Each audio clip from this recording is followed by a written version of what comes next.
Hello there everybody. I was just out for a walk there. I'm on my way up the park and I thought I'd look in this verge here. What it is just it's a wee patch. It used to be gravel and it's totally been reclaimed by weeds and nature. It's in an industrial estate. Walked by it, I don't know, regularly for 10 years. Never really saw anything vastly interesting. So you've got thistles and your usual kind of weed species and stuff, but look at these wee fellas down here. Right, that's wild strawberries. It's not focusing very well, but if you look, there's a wee flower as well.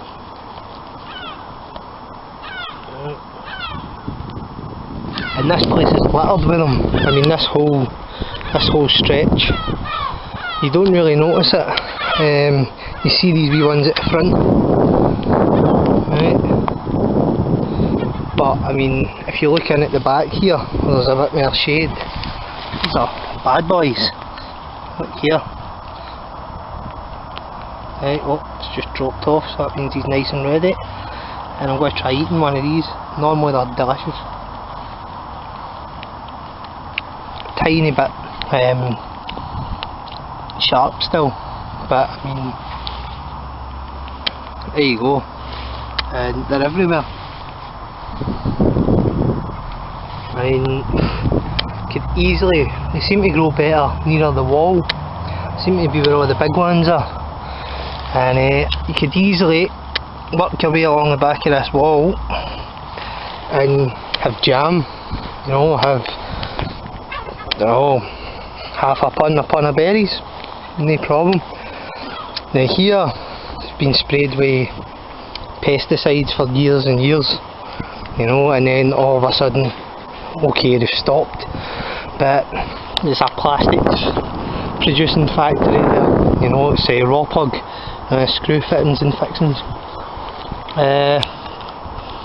So I'm not really sure these will be great things to eat, because I'm pretty sure they'll be contaminated in some sense, but I just thought it was good to show that there's wild food everywhere, you know, and places you walk by all the time and there's nothing there, and then one time, boom, you know, and now that they're there and the abundance are in, I think they'll be there forever now, unless they set about it with the pesticides. So I'm going to just keep going where I'm at. I'm going to head up the park, see if I can find any more wild edibles for you to have a look at. Right, thank you, get back to you soon. Alright folks, I'm back again.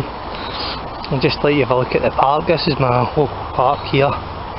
Big garden centre over there, always pretty busy, and a five-a-side.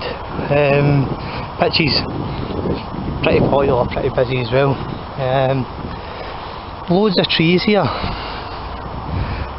all sorts of varieties, I mean, all your common varieties at least, and so there's plenty of like nuts and stuff like that, and some berries, plenty of weeds, nettles, dandelions and the like. So I'm hoping today that I might be able to find something that might be a surprise to me, something that I've not noticed before.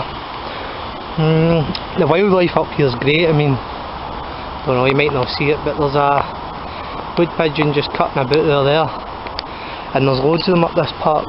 Squirrels, wood pigeons. Funnily enough, not really many rabbits, but abundance of squirrels and wood pigeons. It is the kind of place you could find your dinner, but it is a public park, so I try to respect that and don't hunt here. But there's some land that's borders this. It's kind of waste ground, which is a similar habitat, because obviously it's just taken after the species that are surrounding it. And that's really it done. I'm going to go and have a wee rummage about in the hedgerows now, and I'll get back to you once I've actually found something edible. Thanks. Okay, here we have some nettles. Common everyday thing. I wasn't going to bother showing you the really common stuff, but I think what I'll do is I'll just get a wee bit of footage of each thing as I go a bit. So nettles, antihistamine, great tea. I've got a small batch of nettle beer. I'm trying to brew just now, just for the fun. I've never done it before, so don't know how it will turn out. But I get hay fever, and when my hay fever bothers me, I'll just eat some of these. And you think, oh, it's a nettle, it's stingy and all that kind of stuff. Well, there's the top of your nettle there. First couple of inches, grab and pull up. And if it doesn't break off, then it's no tender enough.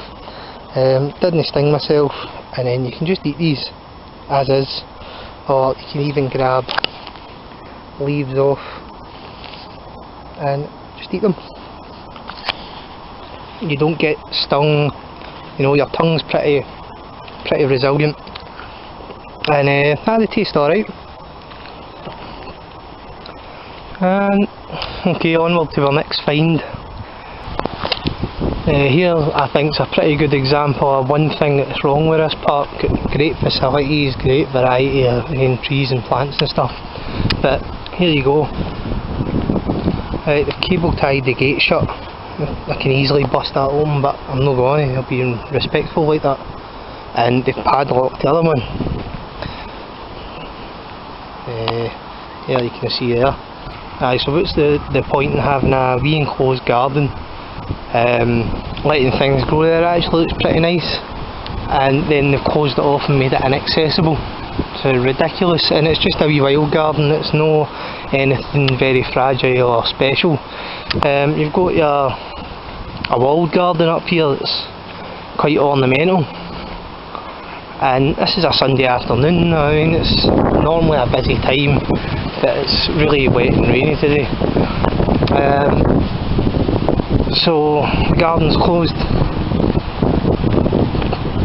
and it's closed most days. It says it is opening times from 9 till 5 maybe, or thereabouts, you know, normal working hours, but you'll find that probably 90 times out of 100 this gate's locked, and therefore it's actually inaccessible now. I can imagine like walling this off in the evenings and stuff, like closing this off, because it's a manicured wee lawn and it's a lot of time and effort went in, you know. But the wee wild garden next door, I don't really think there's any reason to have that closed off. People vandalise it, they vandalise it. It's a wild garden, it'll grow back. This stuff just means a lot of extra work for people, you know. And this is also a sign that I'm very familiar with seeing.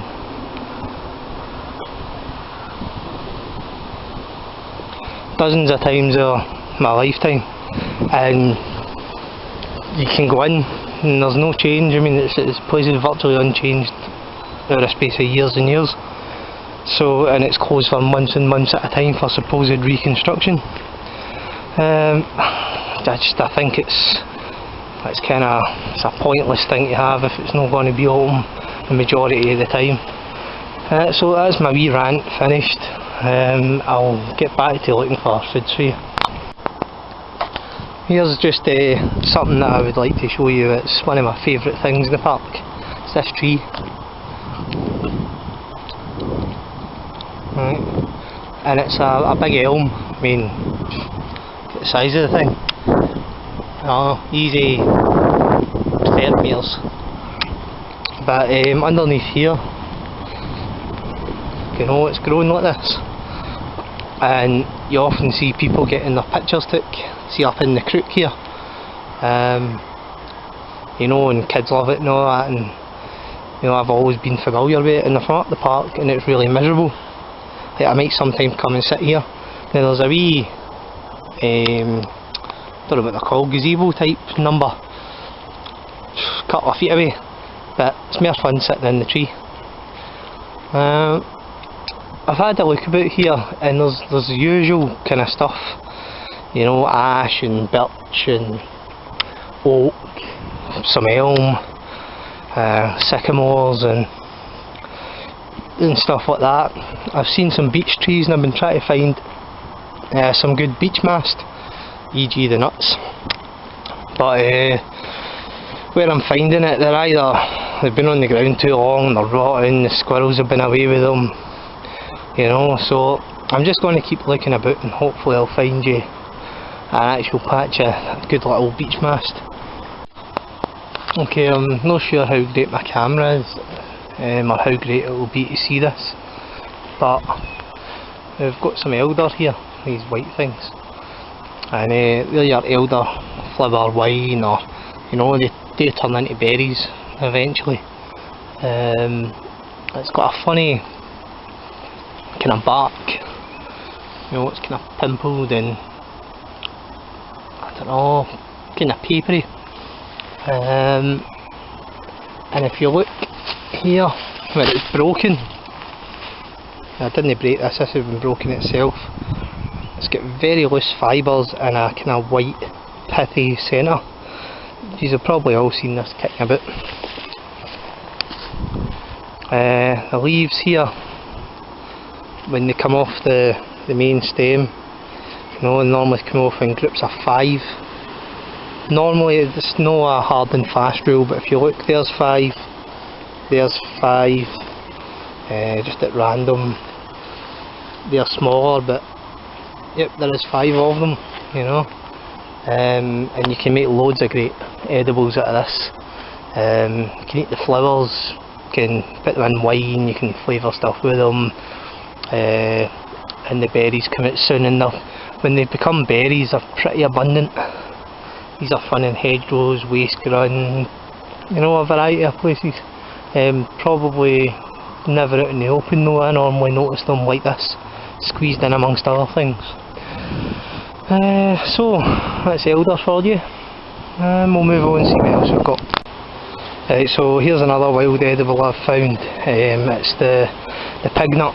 It's something I've heard a lot of people talking about recently, and I've known about it a while, but I've never actually tried to harvest any.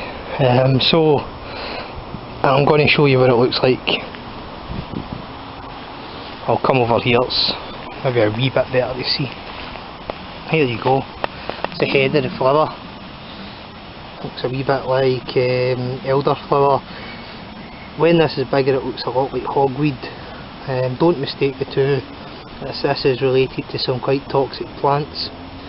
The way I remember it is the top looks like hogweed or elderflower, and if you look at the wee pointy leaves, if you can see them, it's one single stem with long, slim, turned up leaves coming from the outside. It looks a lot like the herb dill. So if you remember, the top's like elderflower, the foliage is like dill. You can't go far wrong.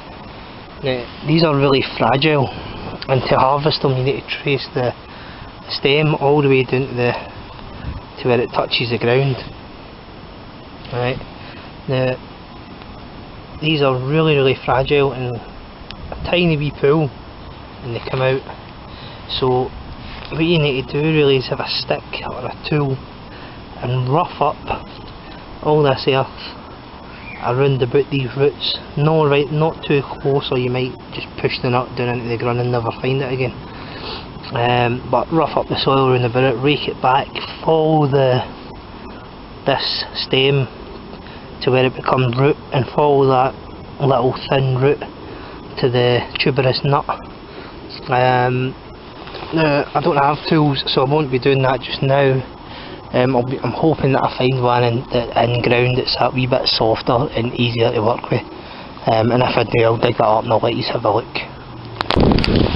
So a little bit of trial and error there. I just walked around trying to find the ones that were in the loosest kind of soil, and just broke the surface with my fingers and had a little look about, and I found these little ones, less than a centimetre below the surface. If I had like an actual tool, or I could be bothered to go and find a good stick and sharpen it up, then I could dig out these quite confidently. and alright, it's only 3, they're small, but if you were hungry and you spent half an hour here, you would eat well. Here we are at the pond. It's not in great shape just now. If you look at this, this is the dreaded blue-green algae. Makes people sick, makes dogs sick. I think it might be slightly toxic, but I mean by no means deadly. But it strangles this pond out every year. It absolutely infests it, and every year they strip it back. I mean, in a couple of weeks they'll be out and they'll tear this away and you'll never even know it was here. So that's a plus point. And the wildlife here is brilliant. There's ducks, there's baby ducks, geese, swans, baby swans, cormorants. Normally on a nice evening there's a few cormorants kicking about here. They all kind of nest on these islands, and so they're safe for predators and stuff, so they always have plenty of young, and it's lovely. But I've just spotted a wee edible hiding here. And here you've got the brambles, e.g. blackcurrants, everybody knows them. They've no fruited, I'm guessing they're being out-competed here. But right next to it is a blackcurrant bush, and you'll see it here. Kind of 3-sided leaves, and there's a wee clump of berries on the end there. Again, I've probably walked by this, I couldn't even count the amount of times I've walked by here and not noticed this. So I've been out looking deliberately today and noticed a couple of things that I've probably walked past hundreds of times. The description of the blackcurrant in this wee Food for Free book here, it's what people recommend. I found it useful, but for an absolute novice it could do with a bit more detail on it. But it says it's a shrub 1.5 metres approximately, often found near water, a lot less common than the other varieties of wild berries, so I'd say this is a good find.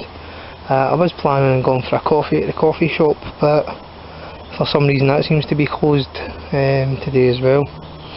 So I'm going to just go for a wee walk, and I'm going to get back into the woods and I'm going to look for some more beech mast, but I've not been that successful. There's plenty of casings but no nuts themselves. It's either been a really bad year for beech mast or a really good year for squirrels. It's kind of hard to tell. Okay, I'll get back to you in a couple of minutes, thanks. Okay people, you might hear a wee noise in the background. That's the waterfall. So I normally tend to have a wee walk by this bit whenever I'm in the park. I thought I'd go with the camera and just let you have a wee look before my battery runs out.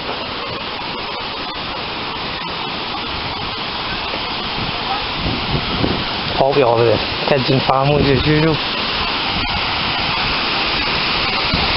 It's nice and a warm day, a strong breeze and stuff. And then right down in the distance there's a pathway linked into the woods, so I'm going to be heading down there soon. There's the actual waterfall itself.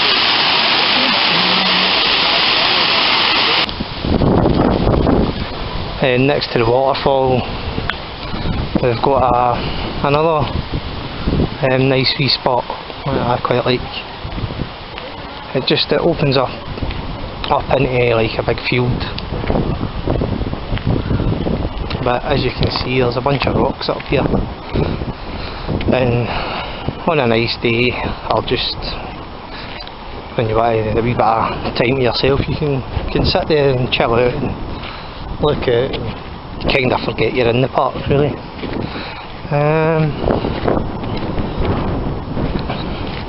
So I think it's a good place. It's got a variety of kind of habitats and a variety of plants, and it's always nice to have a day out. Don't have a dog today I might be going somewhere after this, and I'd rather not have to go home to put her back in the house. But normally she's here running about, having a great time. And I've got another couple of trees down here that might be interesting. Well, a lot of you guys already know these trees and stuff I'm showing you today, but it's just for the benefit of people who aren't aware or new, try to learn skills and stuff. And look, there you go, we've got pig nuts everywhere here. Absolutely everywhere. I mean, you wouldn't go hungry.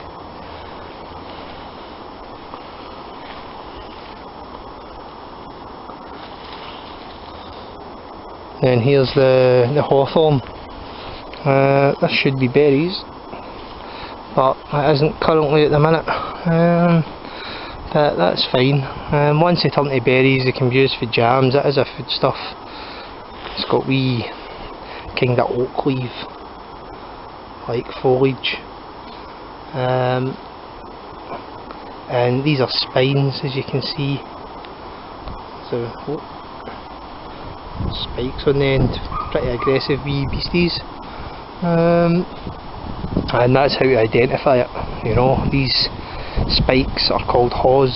It's an old word for them. Hawthorn. Sorry, the berries are called haws, and the tree's called hawthorn, and berries and thorns. These leaves are edible, preferably though earlier in the spring. And like I say, the berries can be used for jams and stuff. So a useful tree. Bees absolutely love this stuff too. Love it.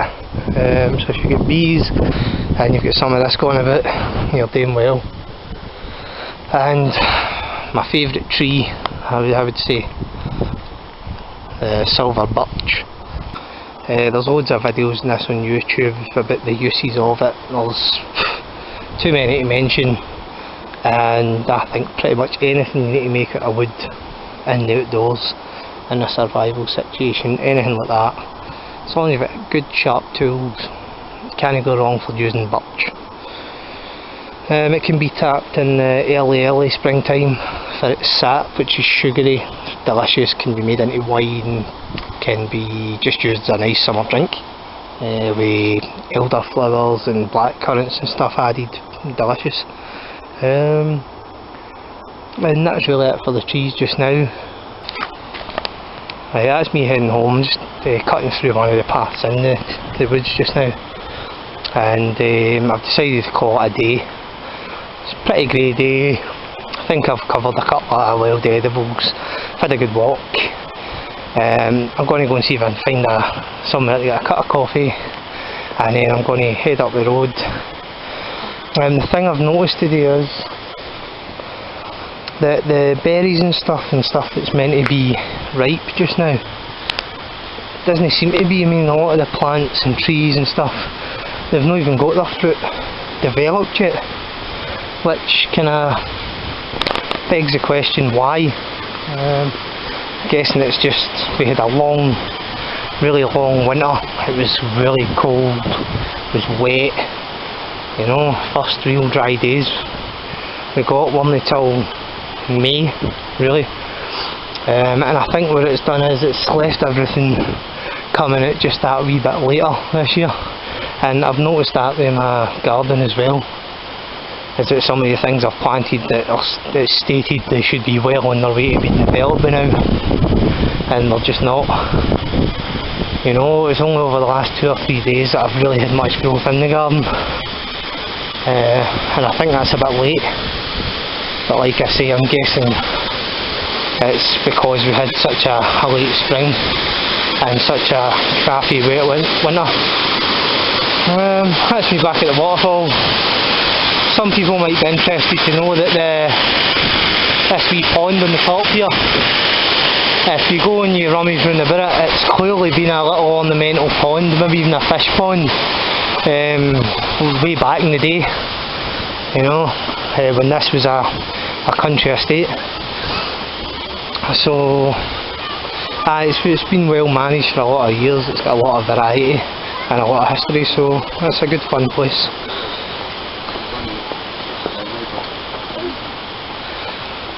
So that's me signing off for the day. Hope you enjoyed the video. I'm just going to go chill for a wee bit. Right. Thanks very much for watching. See you soon.